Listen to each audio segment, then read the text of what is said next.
요한복음 14장 1에서 15절 말씀입니다. 너희는 마음에 근심하지 말라. 하나님을 믿으니 또 나를 믿으라.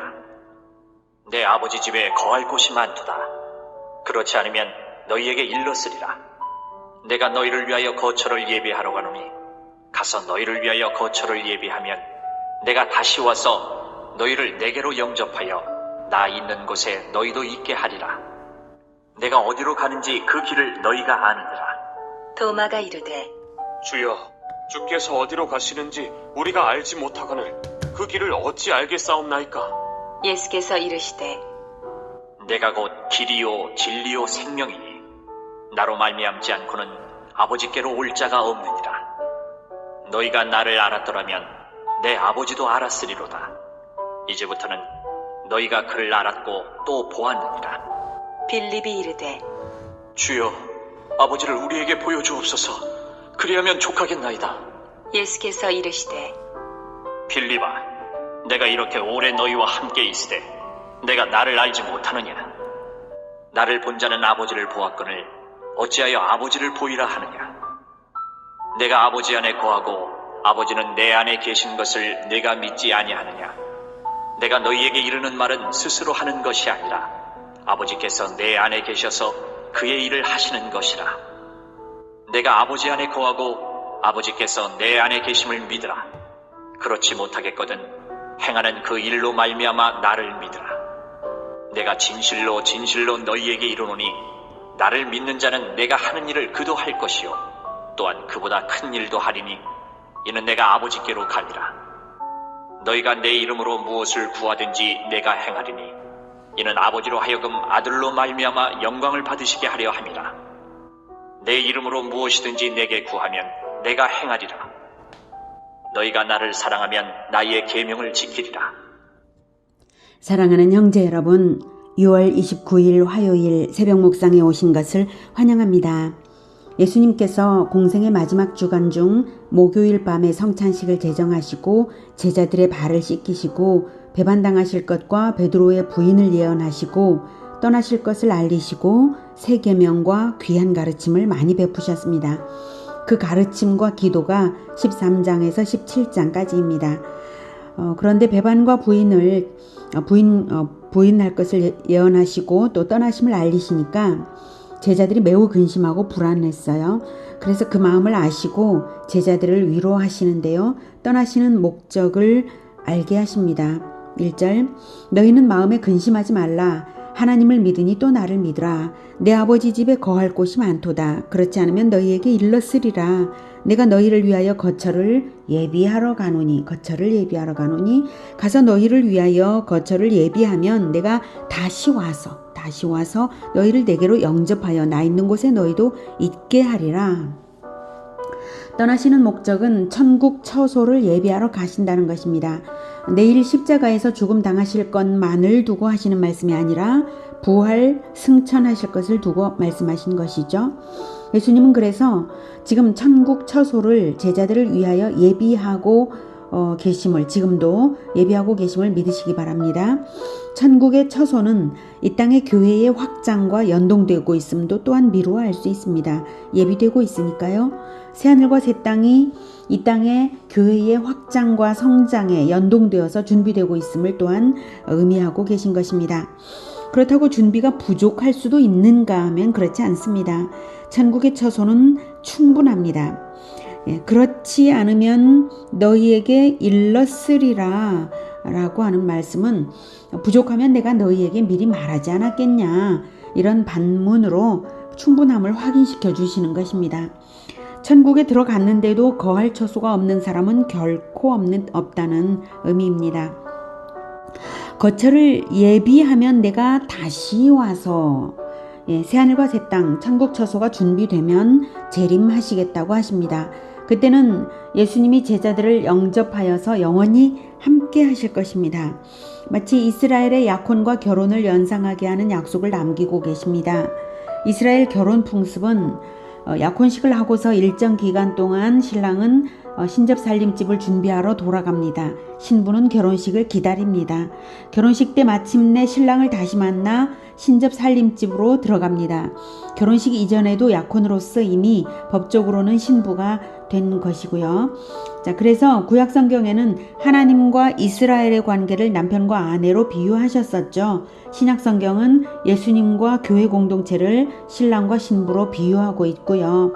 그러니 예수님이 떠나시는 것은 근심할 것이 아니라고, 오히려 다시 오실 것을 기대하면서 기다릴 것이라고 위로하시는 것입니다.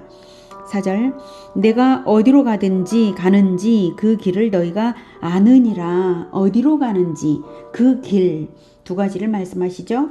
예수님이 가시는 목적지와 거기까지의 과정을 너희는 안다고 말씀하시는데요. 너희가 안다고 하신 것은 바로 그 시각에 제자들이 통달하고 있었다는 것은 아니고요. 예수님께서는 지금 십자가 지시기 전날이고 십자가와 부활, 승천, 성령 강림까지를 다 전제로 해서 그 결과를 말씀하시는 것입니다. 목요일 밤의 모든 말씀은 대속사역의 완성을 전제로 말씀하시는 것입니다. 그러므로 너희가 안다 하는 것은 성령을 받을 것이니까 성령 받으면 다 안다, 이 말씀이시죠. 그럼 예수님이 가시는 목적지와 과정은 무엇인가요? 목적지는 하나님 아버지께로 가는 것이고요. 과정은 예수님이 보여주신 인생 자체가 아버지께로 가는 길입니다. 아버지께로 가는 길은 다리로 보행하는 도로를 말하는 것이 아니죠. 아버지께로 가는 길은 인생살이 방식을 말씀하시는 것입니다. 내가 보여준 인생살이 방식이 천국 가는 길이라고 하십니다. 너희는 이미 보았으므로 안다고 하시는 것이고요. 성령 받으면 환히 다 생각이 나게 될 테니까요. 5절, 도마가 이르되 주여 주께서 어디로 가시는지 우리가 알지 못하거늘 그 길을 어찌 알겠사옵나이까. 네, 도마는 여전히 못 알아듣고 하는 질문입니다만 질문의 내용은 목적지도 모르는데 과정은 어떻게 아냐? 목적지와 과정 두 가지를 질문한 거예요. 그러자 밝히 대답하십니다. 6절, 예수께서 이르시되 내가 곧 길이요 진리요 생명이니 나로 말미암지 않고는 아버지께로 올 자가 없느니라. 예, 내 인생살이 방식으로 보여준 모든 것이 천국 가는 길이다. 내 실천을 따르면 천국 가는 길을 걸어 가는 것이다. 그렇게 걸어가라는 것입니다. 내 가르침이 진리다. 내 가르침을 적용해서 실천하면 된다는 것입니다. 사람들이 처한 문화와 환경이 천차만별일지라도 원리만 분명히 알면 적용은 각자가 자기 처한 환경에서 자기 처한 상황에서 맞게 할 수 있습니다. 그러면 참된 원리, 그것을 알면 되는 거죠. 그런데 참된 원리, 즉 진리를 모르면 원리 아닌 것을, 엉뚱한 것을 적용하면서 멸망으로 들어가게 됩니다. 그러므로 예수님의 가르침만이 진리이고 예수님의 모범만이 진리를 보여주는 예시이므로 그것을 각각의 삶에 적용하라는 것입니다. 내가 생명이다. 생명은 생명을 낳고 생명 양식을 먹이는 두 차원이 있는데요. 생명의 시작과 생명의 유지 성장이 둘 다 있어야 생명이죠. 생명은 끝까지 살아 있어야 생명이죠. 네, 천국까지 가야 생명인 거죠. 네, 정자와 난자가 수정되어서 태아가 되는 것이 생명의 출발이라면 태아에게 영양이 공급되어서 자라나고 아버지를 닮아가다가 드디어 출산을 한 것까지가 생명입니다. 그런 것처럼 태아로서 자궁에 탄생하게 하는 생명 씨앗 역할을 하는 것이 예수님이십니다. 예수님을 영접하면서 영생이 출발하는 것이죠. 그리고 계속적인 영의 양식 공급 역시 예수님의 가르침을 먹는 것이 바로 그것입니다. 생명은 생명의 출발과 생명 양식 공급, 이 두 가지가 다 생명인 것입니다. 그러므로 예수님으로 영생이 시작되고 예수님을 먹고 예수님을 적용하며 예수님을 따라 살아야 예수님을 통해서 아버지께로 가는 것입니다. 그 외에는 결코 길이 없습니다. 예수님만이 완전한 구원의 길 되십니다. 7절, 너희가 나를 알았더라면 내 아버지도 알았으리로다. 이제부터는 너희가 그를 알았고 또 보았느니라. 예수님을 알면 곧 아버지를 아는 것이라고 동일시하십니다. 육안으로 얼굴을 보는 것을 말하는 것이 아니죠. 예수님의 인생살이 면면은 바로 아버지 하나님의 인생 버전이라는 것입니다. 하나님 아버지께서 보여주시고 싶으셨던 인생살이 버전, 그게 바로 나다 이거예요. 그렇다면 바꾸어서도 말할 수 있죠. 구약성경에서 하나님을 만난 구약시대 사람들은 신약시대에 넘어오지 않았어도 오실 그리스도가 어떤 분이신지 알고 믿었다는 것을 알 수 있습니다. 구약이나 신약이나 예수 그리스도를 믿음으로써 구원받는 것임을 알 수 있습니다. 그러므로 신구약 구분 없이 성경 전체가 예수 그리스도를 가르쳐주고 있는 것입니다. 예를 들자면 예수님은 남자이시고 미혼이시니 액면 그대로 예수님의 인생만으로는 기혼 여자가 남편과 자녀들을 어떻게 대하며 살아야 할지 적용할 수는 없을 거예요. 하지만 예수님을 진리로, 즉 원리로 받아서 자기 삶에 적용하면 구약 성경에서 그 사례들을 찾아내서 적용할 수 있죠. 예, 하나님은 구약 성경의 그 모든 가르침과 지침을 다 율법에 다 주셨고 또 모범적인 성도들의 이야기들을 성경에 기록하셨죠.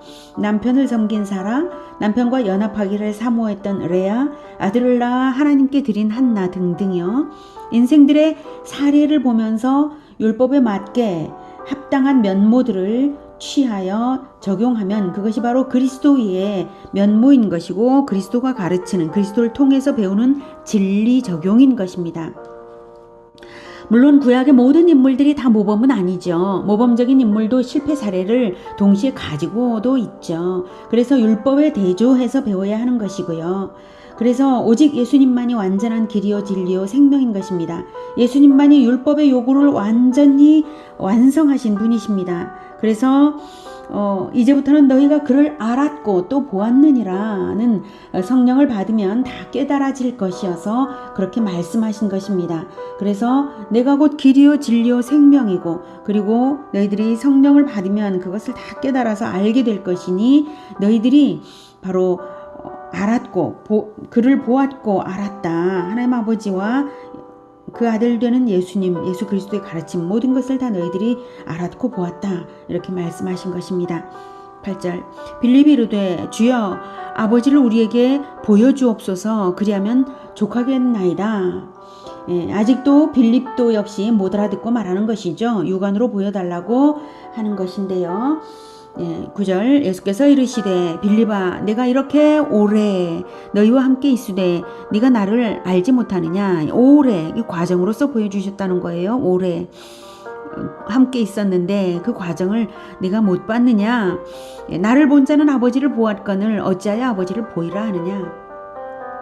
내 인생의 진면목을 다 너희에게 보여주었지 않냐. 그게 아버지가 보여주시고 싶은 하나님의 인생 버전이다 이거죠. 10절 내가 아버지 안에 거하고 아버지는 내 안에 계신 것을 네가 믿지 아니하느냐. 내가 너희에게 이르는 말은 스스로 하는 것이 아니라 아버지께서 내 안에 계셔서 그의 일을 하시는 것이라.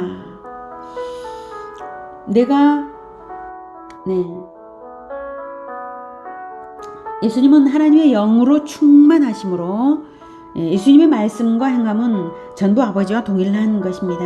성령이 충만하면 그렇게 됩니다. 성령이 인도하는 대로 말하고 행하게 됩니다. 행하는 일만 봐도 알 수 있습니다.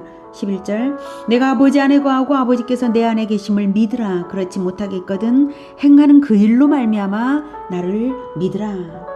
행하는 그 일 중에 십자가 사역과 부활 승천이 대표적이죠. 그것을 보면 하나님 아버지께서 십자가를 지신 것과 동일하십니다. 예수님만 십자가를 지신 것이 아니라 십자가는 하나님의 희생과 사랑을 보여주시는 증거입니다. 12절 내가 진실로 진실로 너희에게 이르노니 나를 믿는 자는 내가 하는 일을 그도 할 것이요 또한 그보다 큰 일도 하리니 이는 내가 아버지께로 감이라. 이는 내가 아버지께로 감이라. 즉 떠나가야 성령을 보내실 것이므로 성령 강림을 전제로 하시는 말씀입니다. 떠나가야 예수님 역할을 제자들이 할 것이므로 사명의 계승이 이루어질 것을 말씀하시는 것입니다. 그러면 예수님께서 육신으로 이 땅에서 하셨던 그 일보다 훨씬 더 확장적인 거대한 사역이 전 세계적으로 온 인류 가운데 이루어질 것입니다. 그래서 더 그보다 큰 일도 하리라고 말씀하시는 것이죠. 예수님이 십자가 사역이 절대적인 성취이지만 제자들을 위해 재림 때까지의 천국 건설의 일, 복음 전파의 일을 남겨놓으실 것이므로 나를 믿는 자는 내가 하는 일을 그도 할 것이요 또한 그보다 큰 일도 할 것이라고 하십니다. 그러므로 그러한 일을 할 사람의 기도는 막강한 기도가 될 것입니다. 13절 너희가 내 이름으로 무엇을 구하든지 내가 행하리니 이는 아버지로 하여금 아들로 말미암아 영광을 받으시게 하려 함이라. 내 이름으로 너희들이 성령이 충만하면 내 이름으로 너희들이 구하는 것은 바로 하나님의 영광을 위하는 아들의 기도와 동일할 것이다. 그러면 내가 다 행한다 이 말씀이시죠. 내 이름으로 무엇이든지 내게 구하면 내가 행하리라. 너희가 나를 사랑하면 나의 계명을 지키리라. 길, 진리, 생명 되신 예수님의 이름으로 살고 예수님의 이름으로 기도하는 것은 예수님의 기도와 동일합니다. 당연히 예수님의 계명을 뜨거운 사랑으로 지키며 사는 사람일 것이고 그런 사람의 기도는 예수님이 행하십니다. 반드시 행하십니다. 그것이 예수님 이름으로 하는 기도입니다. 오늘은 아버지를 인생 버전으로 보여주신 예수님, 그래서 길과 진리 생명 되시는 예수님을 만났습니다. 예수님을 성경에서 배우고 따르는 그것이 예수님의 이름으로 사는 것이고 예수님의 이름으로 드리는 기도인 것입니다.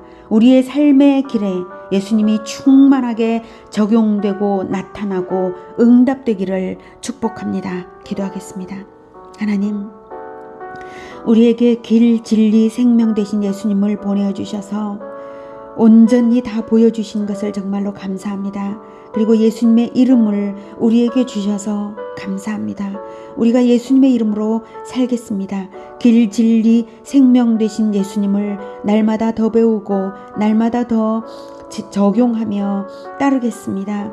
우리가 살아가는 이 삶이 예수님의 나타남이 되게 하여 주시고 우리가 말하는 것이 예수님의 가르침이 되게 하여 주시고 우리의 기도가 예수님의 기도와 같이 되게 하여 주시옵소서. 그래서 우리의 모든 삶이 하나님 아버지께 영광이 되도록 하여 주시옵소서. 예수님께서 다시 오실 때에 그 영광이 나타나기를 간절히 사모하며 살아가겠습니다. 주님, 우리를 도와주시옵소서. 예수 그리스도 이름으로 기도드립니다. 아멘. 이어지는 시간은 개인 기도 시간입니다.